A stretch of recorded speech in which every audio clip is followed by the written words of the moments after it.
Hello, welcome to this AI in Writing 2024 Summit presentation called Content Specifications Wizard, powered by generative AI. Let me introduce myself. I'm Elena Brandt's digital twin. Elena is an English-Spanish translator, researcher, and systems designer who specializes in specifications and terminology work. Her most recent areas of research include process management, generative AI, and data science.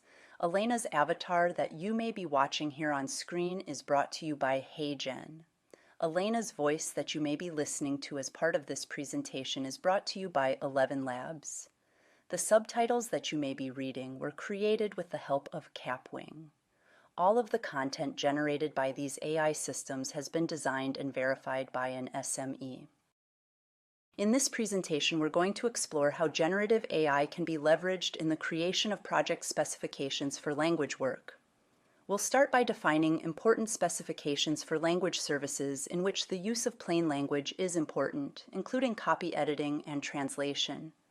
Next, we'll consider the mechanics behind automating specifications, that is, the generative AI systems used, and the prompt engineering that went into designing the Content Specifications Wizard. After that, we'll give a demo on how the Content Specifications Wizard works. Finally, we'll discuss some next steps for using the Content Specifications Wizard and let you know about the resources that went into building this presentation. Let's dive in. For clarity, we'll start with a working definition of specifications. According to ASTM International, an international standards body, specifications are the explicit set of requirements to be satisfied by a material, product, system, or service. As I state in my chapter called Translation and Localization Project and Process Managers in the Handbook of the Language Industry and in the presentation Navigating Global Markets, from the GILT framework to AI-enhanced localization workflows, specifications are important in every industry. Specifications are particularly important in language services because quality here is so subjective. If you ask a group of 5 people to review the same content, they'll all have different ideas about its quality. With specifications, the primary objective is therefore to take this fuzzy idea of quality and make it objective. At the end of a project, if we've met the requirements in the specifications, we have achieved quality, so long as our specifications are accurate and complete. Defining accurate and complete specifications is no small matter. Specifications need to address the requirements of the requesters of the language services, their end users, and the teams producing the content. Specifications also need to make any implicit expectations of the receiving culture that may not be obvious to producers explicit. That's why using standards-based specifications is so important in achieving desired outcomes in copy editing, translation, and localization.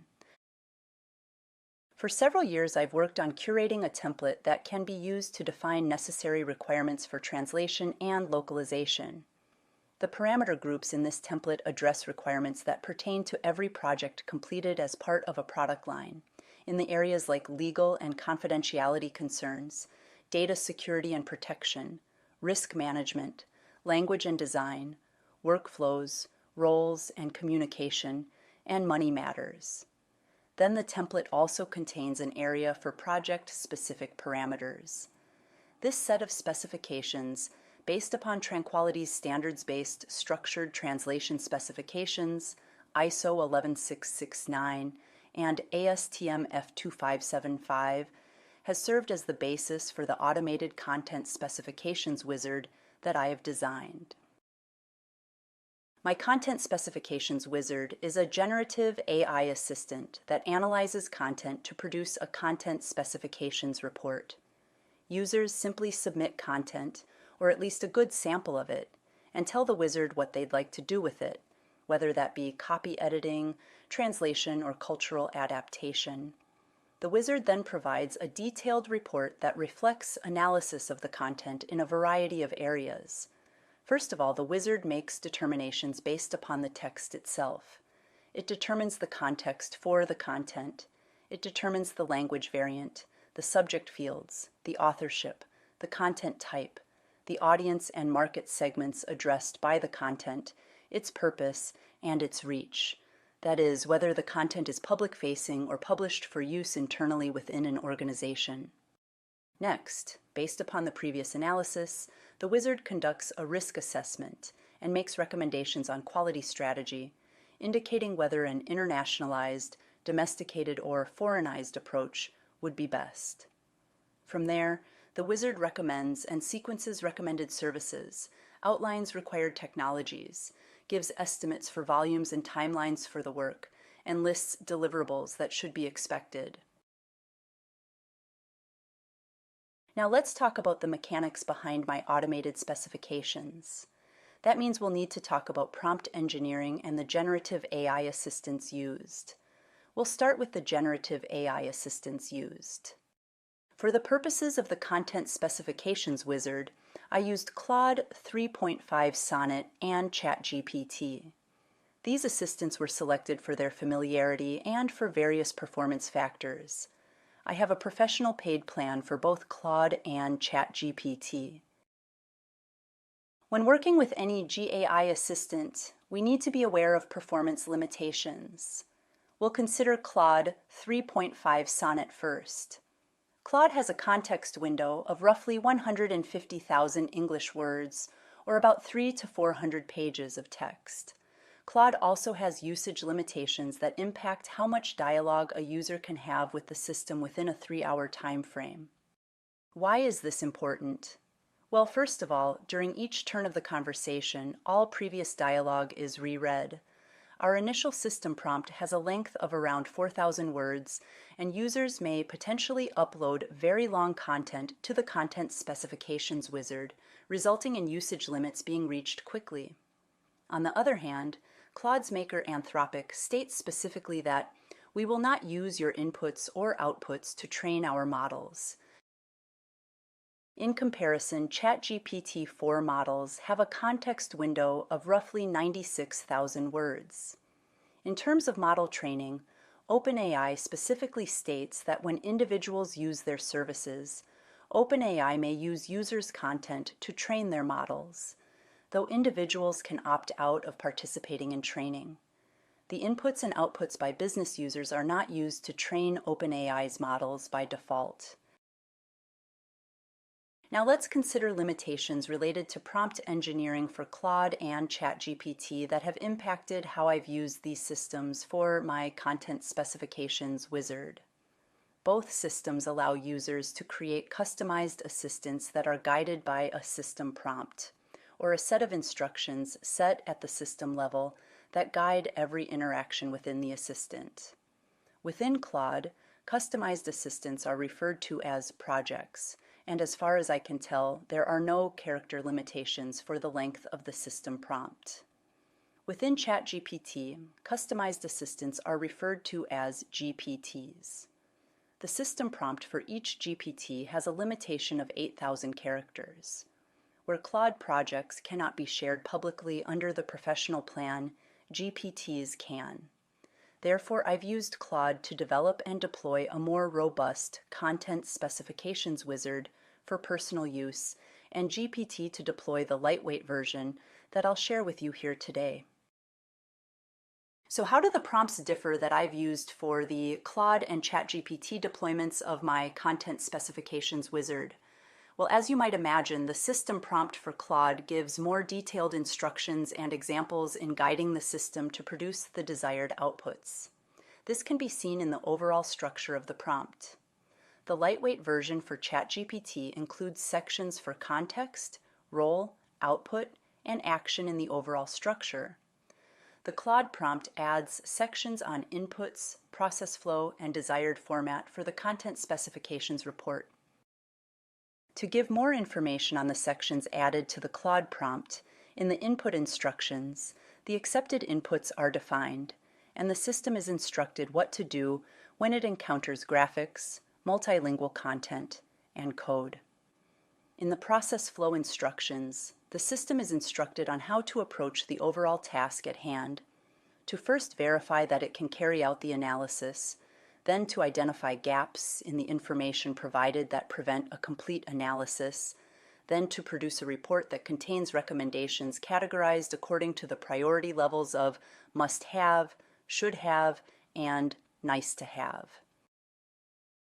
As I close this part of the presentation, I'd like to note that both system prompts include terminology and content readiness checklists that are meant to help the system to determine the workflow that should be followed when processing the content.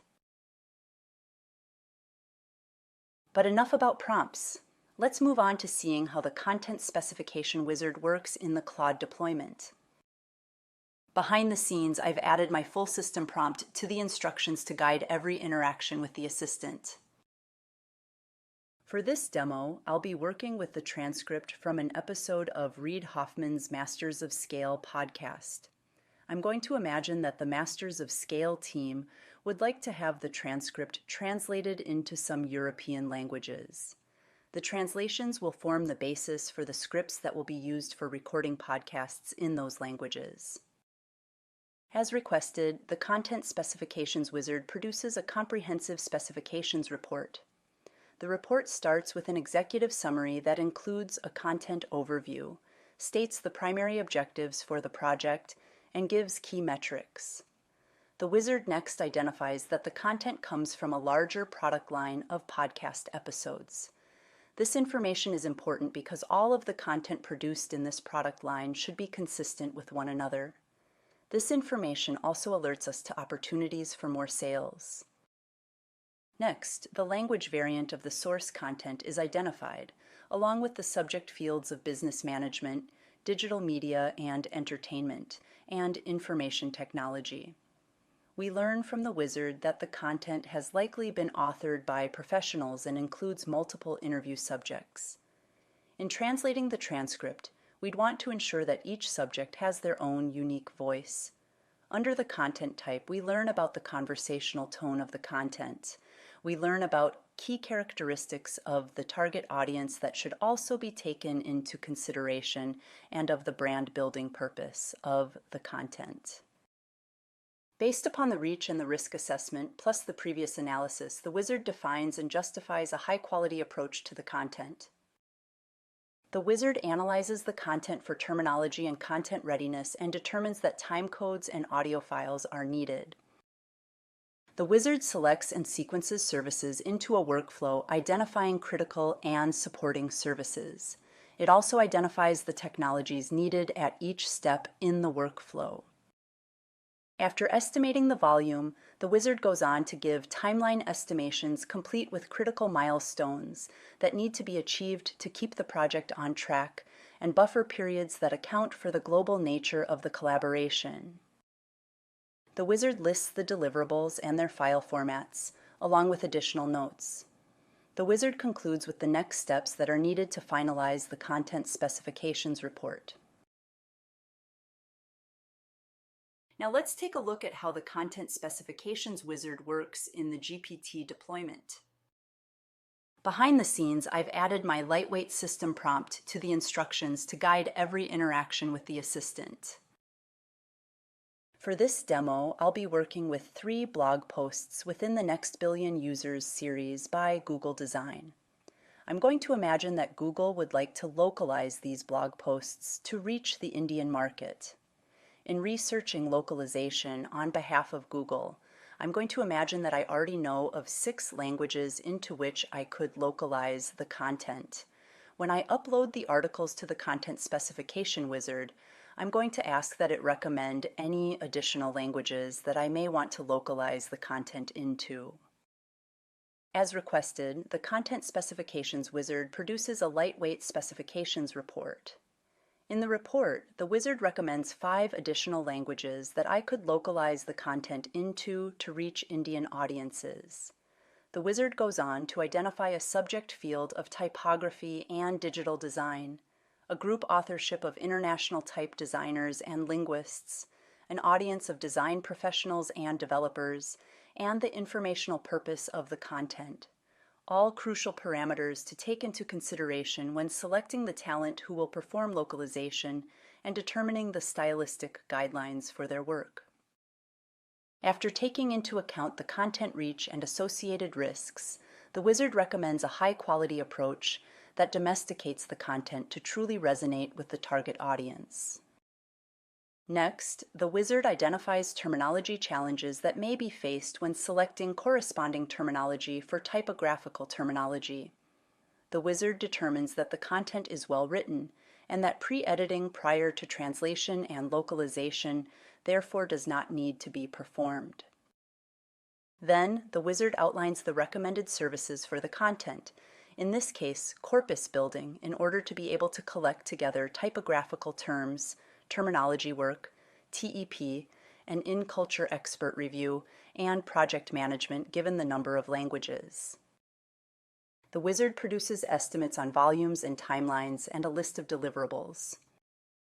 The wizard gives us the following recommendations under additional notes. Expanding this content to less represented Indian languages could contribute to greater inclusivity, benefiting communities traditionally underserved in digital typography. The approach could serve as a model for similar projects in regions with complex linguistic landscapes. You may have noticed that this discussion on the Content Specifications Wizard and Report has not included any commentary on project costs up to this point. This is by design. The idea is that costs for language services vary by provider, and the purpose of this Specifications Wizard is to give users the information they need to make their own determinations about costs. It should also be noted that any recommendations made by the Content Specifications Wizard require human verification and adjustments. Remember that the GPT version is a lightweight version of the Content Specifications Wizard. You're recommended to work with the wizard, pointing out any inaccuracies or contradictions that you see on your way to producing a final version of the automated Content Specifications report. That said, if you'd like to give the Content Specifications Wizard a try, you can do so by visiting tinyurl.com/content-spex-wizard. We're also happy to provide you with a copy of our translation and localization specifications template at tinyurl.com/t9n-l10n-spex. For your reference, here are the resources we consulted in the creation of this presentation and our wizard. Finally, we'd love to hear from you about your experiences with our Content Specifications Wizard. Please feel free to reach out with questions or comments to info@lokeessentials.com. Thank you for your time and attention today.